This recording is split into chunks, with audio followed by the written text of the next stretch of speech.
सोचिए, एक इंसान जो कभी सेना में एक ट्रक ड्राइवर था, जो मौत को बिल्कुल करीब से देखकर लौटा हो, वो अचानक एक सूखे बंजर गांव को, मतलब एक ऐसे गांव को जो शराब में डूबा हुआ है, उसे बदलकर एक मिसाल बना देता है।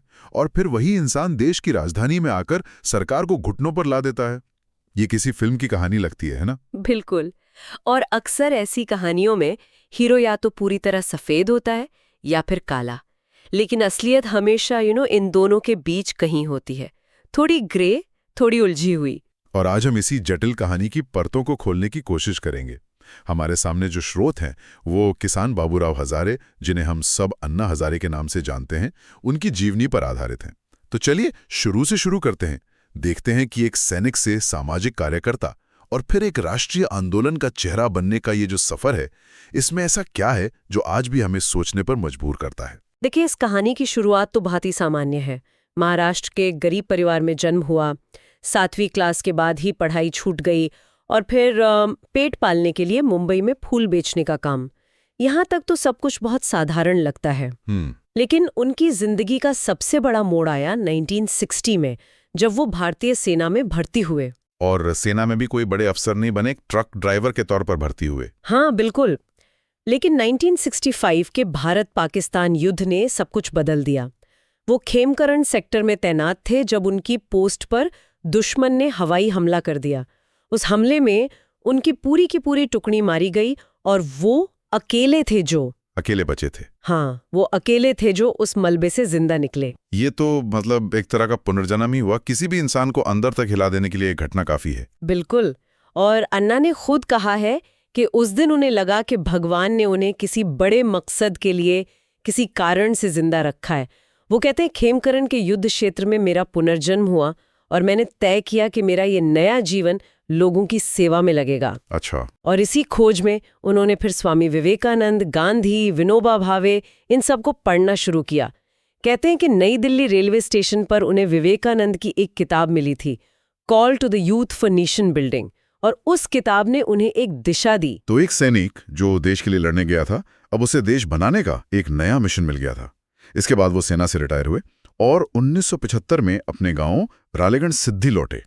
और जैसा हमने सुना है, उस वक्त रालेगण सिद्धि की हालत बहुत ही खराब थी। बहुत ज्यादा। वो सिर्फ पिछड़ा हुआ गांव नहीं था, बल्कि एक हताश, एक निराश गांव था। सूखा, गरीबी और इन सब से बढ़कर वो अवैध शराब का कारोबार। आप सोचिए, गांव में 40 से ज्यादा अवैध शराब की भट्टियां थीं। शाम होते ही माहौल खराब हो जाता था। तो उन्होंने शुरुआत कहां से की?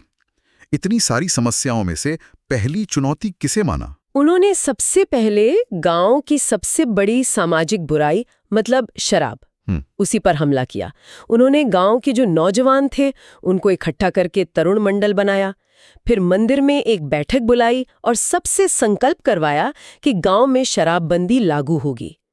सामाजिक दबाव में कई भट्टियां तो बंद हो गईं और जो नहीं मानी, उन्हें तोड़ दिया। हाँ, उन्हें युवाओं की टोली ने जाकर तोड़ दिया। लेकिन मैंने पढ़ा है कि ये सब सिर्फ शांतिपूर्ण तरीके से नहीं हुआ।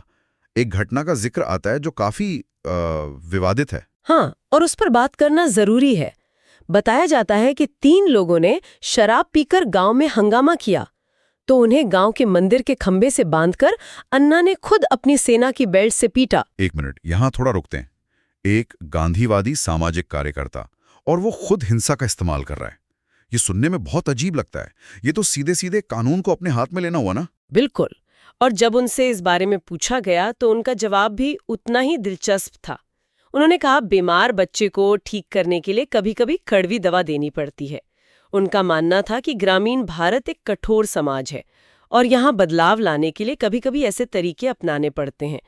ये घटना उनके काम करने के तरीके की एक झलक देती है। मकसद गांधीवादी था, लेकिन तरीका वो हमेशा नहीं। ठीक है, तो गांव की एक बड़ी सामाजिक बुराई तो खत्म हो गई, लेकिन लोगों की जेब में पैसा कहां से आता? असली दिक्कत तो सूखे और गरीबी की थी। तो क्या उन्होंने अगला कदम इसी पर उठाया? एकदम सही पकड़ा आपने। अन्ना जानते थे कि असली बदलाव आर्थिक सुधारों से ही आएगा, और रालेगन सिद्धि की अर्थव्यवस्था की जो चाबी थी वो पानी में छिपी थी। उन्होंने लोगों को श्रमदान, यानी मुफ्त में मेहनत करने के लिए प्रेरित किया। अब सोचिए, ऐसे गांव में जहां हर कोई अपनी रोजी रोटी के लिए संघर्ष कर रहा हो, वहां किसी को मुफ्त में काम करने के लिए मनाना कितना मुश्किल रहा होगा। की सबसे बड़ी कामयाबी थी, ये सिर्फ इंजीनियरिंग का कमाल नहीं था, ये सामाजिक इंजीनियरिंग का कमाल था। लोगों ने मिलकर नालों पर छोटे छोटे बांध बनाए, वाटरशेड तटबंध बनाए, ताकि बारिश का एक एक कतरा जमीन के अंदर जा सके। नतीजा ये हुआ कि भूजल का स्तर बढ़ने लगा। और इसका असर खेती पर क्या पड़ा? असर तो हैरान करने वाला था। जिस गांव में मुश्किल से 70 एकड़ जमीन पर सिंचाई हो पाती थी, वहां सिंचित भूमि का रकबा बढ़कर 2500 एकड़ हो गया। गांव की तो काया पलट हो गई। इतना ही नहीं, उन्होंने एक और कड़ा फैसला लिया। गन्ने जैसी ज्यादा पानी सोखने वाली फसलों पर बैन लगा दिया और उनकी जगह दालों, तिलहन और सब्जियों को बढ़ावा दिया, जिनमें पानी कम लगता है। मतलब पेट की चिंता खत्म हुई, पैसे की किल्लत दूर हुई। लेकिन क्या एक आदर्श गांव सिर्फ आर्थिक रूप से मजबूत होने से बन जाता है? समाज में जो दूसरी कुरीतियां थी, जैसे छुआछूत, उसका क्या हुआ? उन्होंने उस पर भी काम किया। शिक्षा पर जोर दिया गया, गांव में स्कूल खोले गए और सबसे बड़ी बात, उन्होंने छुआछूत जैसी प्रथा को खत्म करने में बहुत अहम भूमिका निभाई। दलित परिवारों के घर का पानी पीना, उनके साथ बैठकर खाना और यहाँ तक कि सामुदायिक विवाह कार्यक्रमों में सभी जातियों के लड़के लड़कियों की एक साथ शादी करवाना, ये सब रालेगण सिद्धि में एक हकीकत बन गया। उन्होंने एक ग्रेन बैंक भी शुरू किया ताकि किसी को भूखे पेट न सोना पड़े। तो रालेगण सिद्धि एक तरह से उनकी प्रयोगशाला बन गई, जहां उन्होंने अपने विचारों को आजमाया और सफल भी हुए। लेकिन एक गांव को बदलने और पूरे देश की राजनीति को हिलाने में इसमें तो बहुत फर्क है। वो राष्ट्रीय मंच पर कैसे आए? इसका रास्ता बना सूचना का अधिकार यानी आरटीआई आंदोलन से। महाराष्ट्र में इस कानून को लाने के लिए उन्होंने कई अनशन और आंदोलन किए और उनके दबाव में बना कानून ही बाद में राष्ट्रीय आरटीआई एक्ट 2005 का आधार बना। लेकिन देश के कोने कोने में उनका नाम पहुंचा 2011 के जन लोकपाल बिल आंदोलन से। हाँ, 2011 वो दौर तो मुझे अच्छी तरह याद है। उस समय की सरकार कई बड़े भ्रष्टाचार के आरोपों से घिरी हुई थी। 2G स्पेक्ट्रम, कॉमनवेल्थ गेम्स घोटाला, लोगों में बहुत गुस्सा था। और उसी गुस्से को अन्ना हजारे ने एक आवाज दी। उन्होंने एक ऐसे शक्तिशाली लोकपाल की मांग की जो प्रधानमंत्री से लेकर छोटे क्लर्क तक सबकी जांच कर सके। 5 अप्रैल 2011 को उन्होंने दिल्ली के जंतर मंतर पर आमरण अनशन शुरू कर दिया। और देखते ही देखते वो आंदोलन पूरे देश में फैल गया। मुझे याद है वो मैं अन्ना हूं लिखी हुई गांधी टोपी। हाँ, वो हर जगह बिकने लगी थी। स्कूल के बच्चे, कॉलेज के छात्र, नौकरी पेशा लोग सब सड़कों पर थे। ऐसा लग रहा था जैसे एक और आजादी की लड़ाई लड़ी जा रही हो। बिल्कुल, सरकार पर जबरदस्त दबाव था।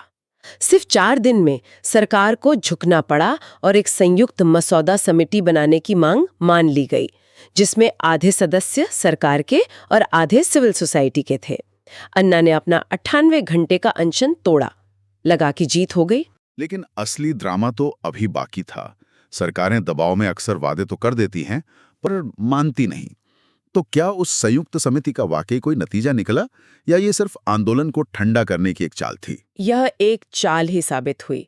कई बैठकों के बाद भी बिल के मसौदे पर कोई सहमति नहीं बनी। तब अन्ना ने घोषणा की कि वो 16 अगस्त से फिर अनशन करेंगे। इस बार सरकार ने सख्त रुख अपनाने का फैसला किया। हाँ, उन्हें तो अनशन शुरू करने से पहले ही गिरफ्तार कर लिया गया था। बिल्कुल। 16 अगस्त की सुबह अनशन शुरू होने से 4 घंटे पहले दिल्ली पुलिस ने उन्हें गिरफ्तार कर लिया। उन्हें 7 दिनों के लिए तिहाड़ जेल भेज दिया गया। सरकार को लगा कि ऐसा करने से आंदोलन खत्म हो जाएगा, लेकिन हुआ इसका ठीक उल्टा। उनकी गिरफ्तारी ने तो आग में घी का काम कर दिया। हाँ, अन्ना ने जमानत लेने से इनकार कर दिया और जेल के अंदर ही अपना अनशन जारी रखा। और बाहर पूरा देश सड़कों पर उतर आया। इतने बड़े पैमाने पर विरोध प्रदर्शन हुए कि 24 घंटे के अंदर सरकार को उन्हें बिना शर्त रिहा करने का आदेश देना पड़ा। इतना ही नहीं, उन्हें दिल्ली के रामलीला मैदान में 15 दिनों तक अनशन करने की इजाजत भी देनी पड़ी। और वो रामलीला मैदान का अनशन तो ऐतिहासिक था। 288 घंटे का अनशन, जिसके बाद संसद का विशेष सत्र बुलाना पड़ा और उनकी मांगों पर विचार करने का प्रस्ताव पारित हुआ। उस आंदोलन ने वाकई देश की राजनीति की दिशा बदल दी। निश्चित रूप से उस आंदोलन की कोख से ही एक नई राजनीतिक पार्टी का जन्म हुआ, आम आदमी पार्टी का। हाँ। और 2014 के आम चुनावों में भ्रष्टाचार एक बहुत बड़ा मुद्दा बना। तो ये कहानी वाकई कमाल की है। एक आदमी जो मौत के मुंह से बचकर निकलता है और फिर अपनी पूरी जिंदगी समाज को बदलने में लगा देता है। लेकिन जैसा हमने देखा, ये कहानी सीधी सपाट नहीं है। इसमें कई ग्रे एरियाज भी हैं। नायक कभी भी सिर्फ सफेद नहीं होते। और इन ग्रे एरियाज पर बात करना बहुत जरूरी है, तभी पूरी तस्वीर समझ में आएगी।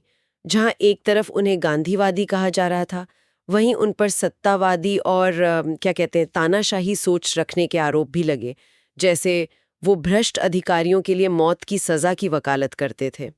कुछ स्रोतों के मुताबिक उन्होंने परिवार नियोजन के लिए जबरन नसबंदी का भी समर्थन किया था। मतलब मकसद चाहे जो हो, तरीका लोकतांत्रिक होना कि इस पर सवाल उठते हैं। और उनके अपने ट्रस्ट पर भी तो भ्रष्टाचार के आरोप लगे थे। हाँ, ये एक बड़ी विडंबना है। 2005 में महाराष्ट्र सरकार के जस्टिस पीबी सावंत आयोग ने अन्ना के हिंद स्वराज ट्रस्ट को उनके जन्मदिन पर खर्च हुए 2,20,000 रुपए के लिए भ्रष्ट आचरण का दोषी पाया था। हालांकि अन्ना की तरफ से कहा गया कि ये पैसा एक उद्योगपति ने दान किया था, लेकिन आयोग की रिपोर्ट में यह टिप्पणी दर्ज है। एक भ्रष्टाचार विरोधी योद्धा के लिए ये एक बड़ा धब्बा था। और उनके राजनीतिक जुड़ाव को लेकर भी हमेशा बहस होती रही। कभी उन पर आरएसएस का एजेंट होने का आरोप लगा तो कभी किसी और पार्टी का। और राजनीतिक हस्तियों पर उनके विचार भी बड़ी तेजी से बदलते रहे, खासकर नरेंद्र मोदी को लेकर।